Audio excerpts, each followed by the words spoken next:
మేము రజక్ కాలనీలో 6 సంవత్సరాల నుంచి చిన్న పిల్లల్ని వేసుకొని దోమతెరలు కట్టుకొని దోమలలో ఉన్నా సరే కనీసం మమ్మల్ని కమిటీ వాళ్ళు ఎవ్వరూ పట్టించుకోలేదు. మేము డబ్బులు ఇయ్యలేదనేసి పగతోటి మా మీదకి వాళ్ళని పంపేయడం జరుగుతుంది. నైట్ పూట కత్తులు పట్టుకొని తిరుగుతున్నారు. మేము ఇళ్లలో ఉండాలంటే మాకు చాలా భయంగా ఉంది.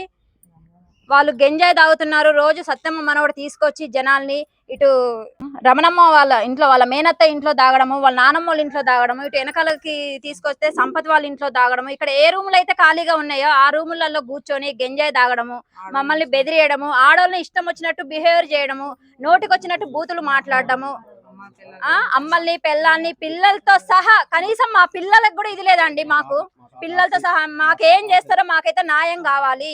లేదంటే మేము ఇక్కడే కిరోసిన్ పోసుకొని ఇట్లనే చచ్చిపోతాం. వీళ్ళందరి పేర్లు పెట్టి కమిటీ ప్రతి ఒక్కరు వసంతు, రేకుంట్ల శ్రీను, సత్యమ్మ, సర్వేషు, లక్ష్మీనారాయణ, రవి, మల్లయ్య వీళ్ళందరూ 11 మంది కమిటీ నెంబర్లు అండి. మొత్తం 11 మంది కమిటీ నెంబర్లు. మమ్మల్ని ఏ రోజు కనీసం మీకు ఏంటిది ఏందనేసి ఏ రోజు ఏమి పట్టించుకోలేదు. మమ్మల్ని మళ్ళీ వాళ్ళే తీసుకొచ్చారు. వీణ అనే వ్యక్తిని వాళ్ళే తీసుకొచ్చి ఆమె ద్వారా మాకైతే కరెంట్ వచ్చింది, నీళ్లు కూడా వచ్చినండి. వీళ్ళు ఇన్ని సంవత్సరాల నుంచి మా దగ్గర కరెంటు మీటర్లకు కూడా డబ్బులు తీసుకున్నారు. నిన్న ఈ మధ్యన కూడా కమిటీ వాళ్ళందరూ కలిసి మన కళ్యాణ్ అనే వ్యక్తిని పంపించి మా దగ్గర మనిషికి ₹1,00,000 వసూలు చేసి తీసుకొని వెళ్ళారండి. ఇప్పుడు మా మీద రివర్స్ అవుతారు. పట్టాల గురించి అనేసి అంటారు. తీసుకుపోయిందే వాళ్ళు వసంతు, రేకుంట్ల శ్రీను, లక్ష్మీనారాయణ, రవి, మల్లయ్య వీళ్ళే పంపించారు. వీళ్ళందరూ కమిటీ 11 నెంబర్లు పంపిస్తే మేము ఆ డబ్బులు ఇచ్చారు. మా దగ్గర సాక్షి సహా మొత్తం అన్ని ఉన్నాయి, సాక్ష్యాలు అన్ని ఉన్నాయండి మా దగ్గర. అది మమ్మల్ని ఏం చేస్తారో మాకు తెలియదు సార్. మాకైతే ఒక న్యాయం అనేది జరగాలి. లేదంటే మేము ఇక్కడే కిరోసిన్ పోసుకొని చచ్చిపోతాం అంతే. డబ్బులు తీసుకున్నదామా, డబ్బులు కూడా తీసుకున్నది. ఫ్లాట్లు అమ్మి డబ్బులు కూడా తీసుకున్నారు. మమ్మల్ని ఇంకా డబ్బులు ఇవ్వండి ఇవ్వండి అంటే మేము ఎక్కడి నుంచి తీసుకొచ్చి ఇవ్వాలండి? మేము పని చేసుకుని బతికేటోళ్ళం. మొన్న నేను లేని టైంలో కూడా నా భర్త మీదకి, నా బిడ్డే ఉందండి సాక్ష్యం, నా భర్త మీదకి జనాలు పంపించి కళ్యాణ్ని పంపించేసి నా భర్త మీదకి వాళ్ళు కమిటీ వాళ్ళందరూ పక్క నుండి మళ్ళీ అబ్బాయిని పోలీసులు వచ్చేటానికి వాళ్ళు తప్పిడానికి తీసుకొని పోయారు. వాళ్ళు ఎంతవరకు కరెక్ట్ అండి అది? మేము రజక్ కాలనీ నుంచి మాట్లాడుతున్నామండి. నా పేరు లావణ్య అండి. మేము 6 సంవత్సరాల నుంచి ఇక్కడే ఉంటున్నామండి. మాకు ఎక్కడ ఇల్లు లేదండి. మేము చాలా పేద కుటుంబంలో ఉన్నోళ్ళమేనండి. మేమందరం కూడా బట్టలు ఉతుక్కొని ఆయిల్ నీళ్ళు ఇరుక్కుంటూ ఉండేటోళ్ళం. మేము గతిలేని వాళ్ళం అండి. ఎందుకంటే ఇది భూమి గవర్నమెంట్ భూమి అయినా సరే మా తాత జాగీరు, మా అమ్మ జాగీరు, మీరెవరు ఉండడానికి గతి లేనోళ్ళు అది ఇదని మాట్లాడుతున్నారు అందరూ. ముఖ్యంగా కళ్యాణ్ మాట్లాడుతాడు. మళ్ళీ మేము కరెంటు డబ్బులు ఇచ్చినాం. దేనికి ఇచ్చినాం అని అంటే కరెంటు మీటర్ కోసం ఇచ్చినాం. కరెంటు మీటర్ కోసం ఇచ్చి కూడా 4 సంవత్సరాలు అయితేనే మాకు కనీసం ఒక కరెంటు మీటర్ కూడా పెట్టలేదు. కనీసం ఆ డబ్బులు అడిగినందుకు మా మీదకు గొడవలు, చికాకులు ఇవన్నీ బాగా అవుతున్నాయి.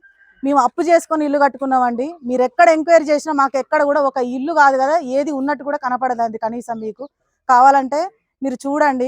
మేము ఇక్కడ ఉన్న ఇల్లు కట్టుకున్న ప్రతి ఒక్కరు కూడా ఎక్కడ స్థలం లేని వాళ్ళు, ఎక్కడ కనీసం ఒక ఆధారం లేని వాళ్ళు, దయచేసి మా అందు దయ ఉంచి మాకు న్యాయం చేయాల్సిందిగా కోరుతున్నామండి. నా పేరు జ్యోతిలక్ష్మి అండి. ఫస్ట్ ఈ ల్యాండ్ మీద గొడవ లేనప్పుడు తలకాయ పగిలింది నాదే. నా తలకాయ దెబ్బకు కూడా ఈ రోజు కూడా కమిటీ వాళ్ళు మీ అందరికి మేము సపోర్ట్ ఉంటాం, మీరు ఇల్లు కట్టుకోండి, మీరు ఉండండి, మీరు ఏమి చూసుకోవద్దు, మొత్తం మేమే చూసుకుంటాం, మీరు కట్టుకొని ఉంటే చాలు అని మాకు హామీగా ధైర్యం ఇచ్చారు. అదే ధైర్యంతో మేము ఈ రోజు ఇల్లులు కట్టుకొని ఉంటే మీకు పేరు మీద పట్టాలు ఉన్నాయి, మీరు పేక్ పట్టాలు చేపించారు, మీరు దొంగసాటికి ఇది చేస్తున్నారు, అది చేస్తున్నారు, మీ మీద కంప్లైంట్ ఇస్తాం, మీ మీద కేసులు పెడతాం, మీ ఇల్లు కూలగొడతాం అని ప్రతి ఒక్కరు కమిటీ నాయకులతో సహా అదర్స్ వాళ్ళు కూడా బెదిరిస్తున్నారు. వాళ్ళ బెదిరింపులకి భయపడాలా? ఇల్లులు వదిలిపెట్టి మేము వెళ్ళిపోవాలా? అసలు మాకు ధైర్యం అంటే ఎక్కడుంది? వాళ్ళు మా సపోర్టింగ్ ఎక్కడున్నారు? ఒకప్పుడు మాకు సపోర్టింగ్ ఉంటామని ధైర్యం ఇచ్చి వాళ్ళ కమిటీ సభ్యులు ఈ రోజు మమ్మల్ని బ్లాక్ మెయిల్ చేసి డిఎస్పీ ఆఫీస్కి వెళ్తాం, ఎస్పీ ఆఫీస్కి వెళ్తాం, మీరు కొత్త పట్టాలు తెచ్చారు, మీరు అసలు పట్టాల విషయం అన్నది మాకు తెలియదు, మొత్తం చూసుకుంటామని చెప్పి హామీ ఇచ్చిందే కమిటీ మెంబర్స్. ఇవాళ మా మీద ఇష్యూ చేసి మా పేర్లు ఎత్తామని చెప్తే మాకెలా తెలుస్తాయి? మా పట్టాలు మా దగ్గర ఉంటే మేము వెళ్ళి ఇంటి పన్నులు తెచ్చుకుంటాం. వాళ్ళ దగ్గర పోయి బతిలాడం కదండి. మేము సర్పంచ్కి వెళ్తాం, కలెక్టర్ ఆఫీస్కి వెళ్ళి మా పట్టాలు మేము తెచ్చుకొని మా ఇంటి పన్నులు మేము తెచ్చుకుంటాం. వాళ్ళ దగ్గర పెట్టుకొని మా పేరు ఇష్యూ చేసుకుంటూ కొత్త పట్టాలు పలానా మాకు సాయం చేసే వ్యక్తి మీద ఆమె పేరు ఇరికిచ్చేసి పలానామో మీకు పట్టాలు చేయించిందంట, మాకంత న్యూస్ వచ్చింది, కంప్లైంట్ పెడతాను. పోతే మాది ఇప్పుడు కులం పెద్ద మనసే ఉండి అసలు దెబ్బ తగిలిన కాంచి ఒక్క రోజు కూడా ల్యాండ్ కాడికి వచ్చి మీ సమస్యలు ఏంటి, మీకు నీళ్ళు ఉన్నాయా లేవా, చీకట్లో ఉంటున్నారా, ఎలా ఉన్నారు పిల్లలని అడిగిన రోజు లేదు. ఈ రోజు డబ్బుల విషయంలో కమిటీ వాళ్ళతో మేము గొడవ పెట్టుకున్నందుకు కమిటీ వాళ్ళు కమిటీ మన కొత్తగూడెం ప్రెసిడెంట్ తనం చేసిన అజిత్ అందరు ఏకమయ్యి ఇవాళ మాకు సాయం చేసే మనిషి మీదకి ఇష్యూ చేసుకుంటూ ఆమె పేరు మీద లూజ్ టాక్ మాట్లాడటం, అడిగినందుకే ఆమెని బెదిరింపు, పైగా మమ్మల్ని సపోర్టింగ్ ఉన్నని మమ్మల్ని బెదిరించి ఈ నుంచి ఎల్లగొట్టాలని ప్రయత్నం చేస్తున్నారు. ఈ బెదిరింపులకు మేము దడిసి వెళ్ళిపోవాలా? మాకు ఇల్లు లేదని సావు బతుకు నుంచి వచ్చి మేము గడ్డ మీద నిలబడ్డాలో ధైర్యంగా ఉండాలా? అది గవర్నమెంట్ వాళ్ళు దయదలిసి వాళ్ళ సపోర్టింగ్ మాకు ఇవ్వాలని కోరుకుంటున్నాం. ఇంతకు మించి మేమేమీ కోరుకోవట్లేదు. రామాంజనేయ కాలనీ రజక కాలనీ నుంచి మాట్లాడుతున్నామండి. ఇక్కడ మాకు ఇల్లు లేదు అని చెప్పేసి, పేదవాళ్ళం అని చెప్పేసి ఇక్కడ ఇళ్ల స్థలాలు పంచారు. మేము వచ్చి అందరం ఇక్కడ ఇల్లు కట్టుకొని ఉంటున్నాం. కానీ మాకు తెలియకుండానే మా కమిటీ సభ్యులందరూ కలిసి దాన్ని వేరే వాళ్ళకి అమ్ముకోవడం, బేరాలు కుదుర్చుకోవడం జరుగుతుంది. మాకు తెలియకుండానే మమ్మల్ని ఇల్లు కట్టుకోండి అని చెప్పి ప్రోత్సహించి ఇప్పుడు వాళ్ళు వెనక్కి తగ్గేశారు. మేము ఇక్కడ కట్టుకొని ఉన్న 20 కుటుంబాలలో ఇబ్బంది పడుతున్నాం. మాకేదో సాయం చేద్దామని వచ్చిన వాళ్ళని కూడా ఇబ్బంది పెడుతున్నారు. గంజాయి తాగే వ్యక్తులను పట్టుకున్నా కూడా పోలీసు వాళ్ళు కూడా ఏం చేయలేకపోతున్నారు, వాళ్ళని వదిలేశారు. వాళ్ళ గురించి కూడా ఎవరు ఎటువంటి సమాచారం ఇవ్వట్లేదు. మమ్మల్ని కట్టుకోండి అని ప్రోత్సహించేసి ఇప్పుడు వాళ్ళు వెనక్కి తగ్గి మాకంటూ ఏ ఆధారం లేకుండా చేస్తున్నారు. మాకంటూ ఏదో ఒక ఆధారం చూసుకుందామని చెప్పేసి మేము ముందుకెళ్తే మమ్మల్ని అనేక ఇబ్బందులు పాలు చేస్తున్నారు. మాకు అండగా ఉందామని వచ్చిన వ్యక్తిని కూడా ఇబ్బంది పెడుతున్నారు. నా పేరు తేనాల రవి అండి. నేను 6 సంవత్సరాలు ఫస్ట్ ఇల్లు కట్టింది నేనే ఇక్కడ. ఏదైతే కమిటీ వాళ్ళు ఈ ల్యాండ్ మీదకి వచ్చేసి ఇది మా తాతలదండి స్థలం, ఇది మా తాతలకి ఇచ్చారు 86లో. ఇది మా తాత పేరు తేనాల అప్పయ్య. దాని తర్వాత మా పెదనాన్న పేరు తేనాలి బ్రహ్మం. ఇది మా పెదనాన్నలకి మా తాతలకి ఇచ్చారు. మేము వాళ్ళ వారసులు అండి. ఇక్కడ మేము 1886లో ఇచ్చిన మా తాతలు ఇచ్చిన స్థలంలో మేము పోరాడి గెలుచుకొని ఇక్కడ మేము ఇల్లు కట్టుకున్నామండి. ఇది గవర్నమెంట్ స్థలం అని చెప్పేసి ఎంఆర్ఓ గారు చెప్పారు. ఎంఆర్ఓ గారు చెప్పినా కూడా ఇది స్థానికుల స్థలం కాబట్టి ఇక్కడ ఉండే ఏదైతే పొజిషన్లో ఉన్నామో మాకు కరెంటు మీటర్లు, ఇల్లు ఇవ్వండి మేము అడిగాము. మాకు ఎవరు ఈ సహాయం చేయలేదండి. అంతేకాకుండా ఇక్కడ ఉన్న కమిటీ వాళ్ళు మా దగ్గర 5,000, 10,000, 20,000 ఇట్లా డబ్బులు వసూలు చేసి లాయర్ కట్టమని చెప్పేసి హైదరాబాద్ కార్లలో పోయి ఎంజాయ్ చేసి రావడము, వాళ్ళు మమ్మల్ని ఇల్లు కట్టుకోమని ప్రోత్సహించి వాళ్ళు ఇల్లు కట్టుకోకుండా ఇక్కడ ఉండి ఇక్కడ లేకుండా. ఇంకో విషయం, ఇక్కడ కమిటీ వాళ్ళు కూడా ఇక్కడ లోకల్ వాళ్ళు కాదండి. ఇక్కడ ఉన్న జాగలో ఇక్కడ ఉన్నది మొత్తం 80 మందే లోకల్ వాళ్ళు అండి. మిగతా వాళ్ళందరూ నాన్ లోకల్ వాళ్ళు. ఒకళ్ళు భద్రాచలపు వాళ్ళు, ఒకళ్ళు పాలంచోళ్ళు, ఒకళ్ళు ఖమ్మ వాళ్ళు, ఒకళ్ళు అశాపురపు వాళ్ళు ఉన్నారు. ఏదైతే కమిటీ మెంబర్లు అని మేము చెప్పుకుంటున్నారో పోగుళ్ళ లక్ష్మీనారాయణ ఇక్కడ కాదండి. పోగుళ్ళ లక్ష్మీనారాయణను ప్లస్ ఇంకొకరు ఎవరంటే కణతాల వసంతరావు, పోగుళ్ళ లక్ష్మీనారాయణ. ఇంకొక విషయం ఏంటంటే గొల్లగూడానికి చెందిన వ్యక్తి ఏదైతే పాస్టర్ మల్లయ్య గారు ఉన్నారో, మల్లయ్య గారికి ఆల్రెడీ అక్కడ ఇల్లు ఉంది. అక్కడ రైల్వే డిపార్ట్మెంట్, అక్కడ రైల్వే లైన్ వచ్చినప్పుడు ఆయనకి స్థలం కూడా పోయింది, ఆయనకి స్థలం కూడా వచ్చింది. అయినా కూడా ఇక్కడ వచ్చి కమిటీ పెద్దలు అని చెప్పేసి మాకు 95 గజాల స్థలం ఇచ్చి వాళ్ళు 4 స్థలాలు తీసుకొని వాళ్ళ మరదళ్ళకి, వాళ్ళ అక్కలకి, వాళ్ళ చెల్లెళ్ళకి, వాళ్ళ బామ్మర్దులకి అందరికీ స్థలం ఇచ్చి కాకుండా మళ్ళీ వాళ్ళు 4 స్థలాలు తీసుకొని దాంట్లో మెయిన్ ఫస్ట్ ఇక్కడ ఫ్లాట్ అమ్మింది ఎవరంటే సుజాత. Committee number Sujatha. ఆమె ఒక అంగన్వాడీ టీచర్ అయ్యుండి, గవర్నమెంట్ ఎంప్లాయీ అయ్యుండి ఇక్కడ ధన ఆశతోటి ఇక్కడ ఫ్లాట్ అమ్ముకున్న వ్యక్తి, మొట్టమొదటి ఫ్లాట్ అమ్మిన వ్యక్తి ఆమె. కణతాల వసంతరావు ఫ్లాట్ అమ్మిండు. మారేపల్లి రవి ఇక్కడ ఫ్లాట్ అమ్మిండు. పాస్టర్ గారు ఇక్కడ ఫ్లాట్ అమ్మిండు. పాస్టర్ ఇక్కడ ఏదైతే యేసు ప్రభుని నమ్ముకొని చేస్తా అని చెప్పి రేకుంట్ల సీను ఇక్కడ ఫ్లాట్లు అమ్ముకున్నారు. మమ్మల్ని ఇల్లు కట్టుకోమని చెప్పేసి ఇవాళ వాళ్ళు పోయి ఏదైతే పక్కన వాళ్ళ మీద కేసులు ఏమని చెప్పి పక్కన వాళ్ళ మీద స్థలాల్లో పోయి గుడిసెలు వేసుకోమని మమ్మల్ని చెప్పి వాళ్ళ మీద కేసులు వేసి వాళ్ళ దగ్గర సర్పంచ్ గారిని అడ్డం పెట్టుకొని మధ్యలోకి వెళ్ళి మాకు 20 గజాల స్థలం అవతలిస్తే మా కేసులు కొట్టేస్తే మేము ఉన్న ల్యాండ్ మొత్తం మీకు అప్పచెప్తాం అని వాళ్ళు సెటిల్మెంట్ చేసుకుంటే ఆ భయానికి మేము ఈ రోజు వాళ్ళని ఎదిరించినందుకు మమ్మల్ని ఏదైతే ఇక్కడ లక్ష్మీనారాయణ రీసెంట్గా ఇక్కడ 3,80,000 ఒక ఫ్లాట్ అమ్మిండు. 50,000 అడ్వాన్స్ కూడా అడ్వాన్స్ తీసుకున్న ఇల్లు కూడా ఇక్కడే ఉంది. కావాలంటే ఈ వీడియోలో చూపెట్టండి. అదే ఇల్లు చూపెట్టండి ఒకసారి. 50,000 అడ్వాన్స్ కూడా తీసుకున్నాడు. ఇంకా 3,30,000 ఇవ్వాలి. 3,30,000 ఏదైతే ఉందో వాళ్ళ మనవడు సత్యంబ మనవడైనటువంటి కళ్యాణ్ 3,30,000 నాకే ఇవ్వాలని చెప్పి వాళ్ళని అడిగితే వాళ్ళు ఏమన్నారంటే ఇక్కడ కాలనీలో ఉండే ప్రజలు మాకు హామీ ఇస్తే మీకు మేము పైసలు ఇస్తామని చెప్పేసి వాళ్ళు అడ్డం పెట్టినందుకు మేము ఏదైతే మీరు తీసుకునే డబ్బులు మాకే సంబంధం అని మేము సంతకాలు పెట్టినందుకు వాళ్ళ దగ్గర వీళ్ళు తీసుకునే డబ్బులు మేము సంతకాలు పెట్టమని వాళ్ళు అడిగారు. ఏదైతే ప్లాట్ కొనుక్కున్నారో వాళ్ళు మమ్మల్ని అడిగారు, ఇక్కడ ఉండే స్థానికులను అడిగారు. మాకే సంబంధం అండి.